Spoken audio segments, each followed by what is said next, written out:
Hello, my name is Kapongo Nchito. Welcome to the Enlightened Citizen. Thank you for your time, and we just want to thank you for your feedback, and we just want to assure you that your feedback to us is valuable, and that we're working to improve the quality and the content of this production, and we just want to assure you that we value your feedback and we value your support. Thank you very much. Now, who is the Enlightened Citizen? The Enlightened Citizen is one who has a passion for debate,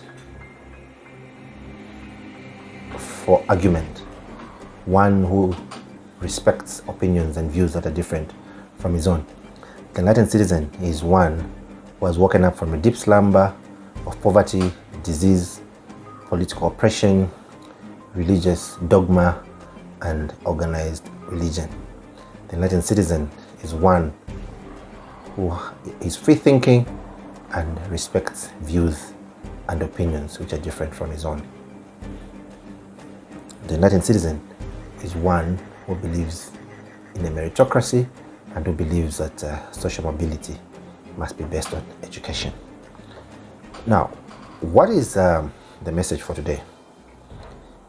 The message for today is, what do the Africans want? And or specifically, what do Zambians want? Now, here I will give a disclaimer. We say that the Enlightened Citizen is not about religion, is not about religious dogma. That is not to say that there are no religions that we think that we can learn from, and there are no religious figures also that we think that we can learn from. The view of the Enlightened Citizen is to question, so that if we are to use a religious figure as an example, it is not based on religious dogma, but it is based on the truth. So I'll give you an example from the Bible. As the Enlightened Citizen, we feel that the Bible is a good book, and if you take time to read it, it has a lot of answers for a lot of questions, because the Bible is a very practical book. As Enlightened Citizens also, we would like to say that Jesus Christ is someone that we love and respect, and that if people took the time to understand his message and why he came, we would be living in a better society. And as the Enlightened Citizen, what we want to say is that Jesus Christ, I think, was very wise and came with a message that was very specific, and he came to teach us about life and how to live life. Now, the best example that we can give is that Jesus Christ was like a finger pointing to the sky. He was pointing to the truth. He was telling us what the truth is. He was telling us how we can have a meaningful life. Now, as opposed to people listening to his message and what he was saying, people became more interested in him. Now, the example, like I said, if you are pointing in the sky and then you are showing someone with your finger and say, look, that's the sky, that is a star, and that star is this. Now, you are pointing someone towards something. You are showing someone something. Now, what happens with most people is, as opposed to looking at what you are pointing at and trying to see what you're saying so that they can understand what you're saying, they start looking at your finger. They start analyzing your finger. So, is that your finger? Why does your finger look black? You see, so the message becomes about the finger as opposed to what the actual message is. Now, why am I saying that? Jesus Christ had a message. Now, One of the things that Jesus Christ really fought against was the Pharisees. And one of the things that Jesus really fought against was religious dogma. And one of the things that Jesus Christ really fought against was organized religion. But what has happened is that Jesus Christ has been made into the thing that he fought when he came. So Jesus Christ has become the basis for a lot of organized religion as well as religious dogma. But that was not his message. Jesus Christ had a very specific message. And if you just take the time not to analyze him as a person, but to analyze his message, then you will understand that you will have answers to most of the questions in your life. Now, when we started, the question that we asked was, what do Africans want? And then we said, or specifically, what do Zambians want?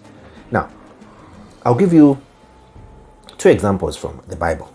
The first example is the two blind men who were sitting by the side of the road. When they heard that Jesus was in the area, they started calling out to him and they were crying.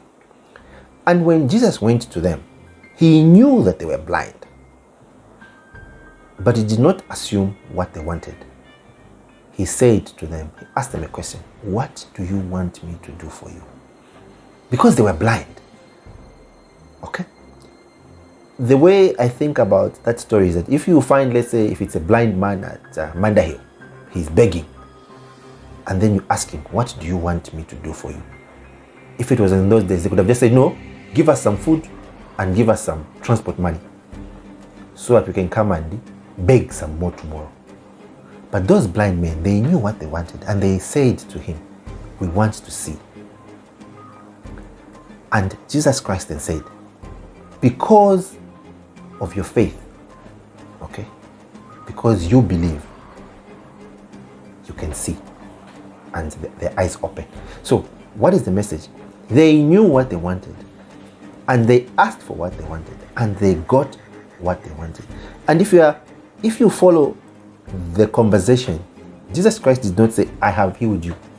That's not what he said. He said, because of your faith. So what healed them was the faith, because they believed that they could see. They believed that what Jesus was saying to them could happen. So they knew what they wanted, and they believed. And as a result, they were able to see. That is the first message. The second message that I'd like to share with you on the enlightened citizen is the story of the woman who had the issue with blood. So this woman, Jesus was like in a crowded place, like in a market. He was walking. And then this woman looked at him, and she believed in her heart. She said to herself, if I just touch the hem of his garment, I will be healed. She believed in her own heart. Before anything else, she knew what she wanted, and she believed that she was going to get what she wanted. So she walked towards him and she touched him. And the Bible says that Jesus felt the power leave him. And then he asked, who touched me? The disciples didn't understand him. He said, but we are in a market and we are walking and everyone is around here, they are touching you. But he said, no, someone touched me. Who touched me? Because he felt the power leaving. So the woman got scared.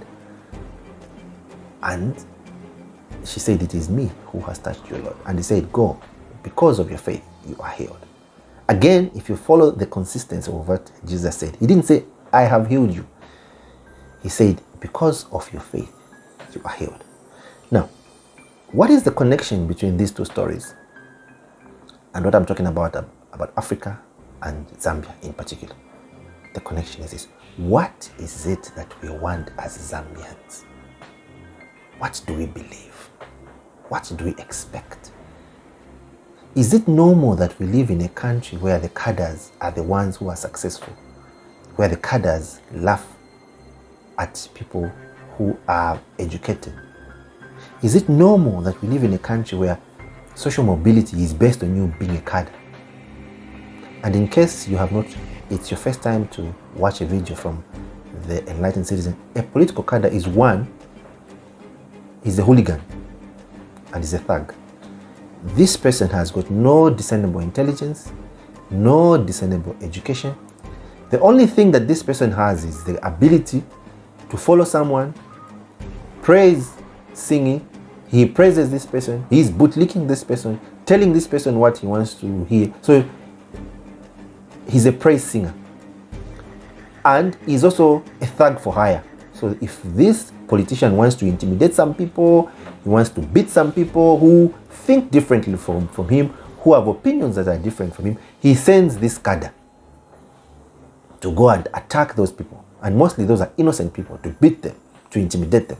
Now, as Zambians, why have we degenerated to a level where this political cadre, this thug, is the one who is representing who we are as a people? So I ask, what is it that we want as a people? Who is there, like Jesus when he asked the two blind men, what do you want me to do for you? It's like the woman who had the issue of blood when she felt in her heart that if I touch him, I will be healed. So what is it that us Zambians want?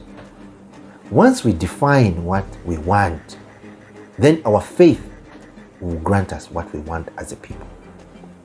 Therefore, for me, as the enlightened citizen, one of the things that I declare that we want as a people, as a Zambian, is that social mobility must be based on education. That the best brains, that the best minds must run this country. That education must become our pride and joy once again. That the educated people must be the proud people. That we must have a country that has a system of meritocracy.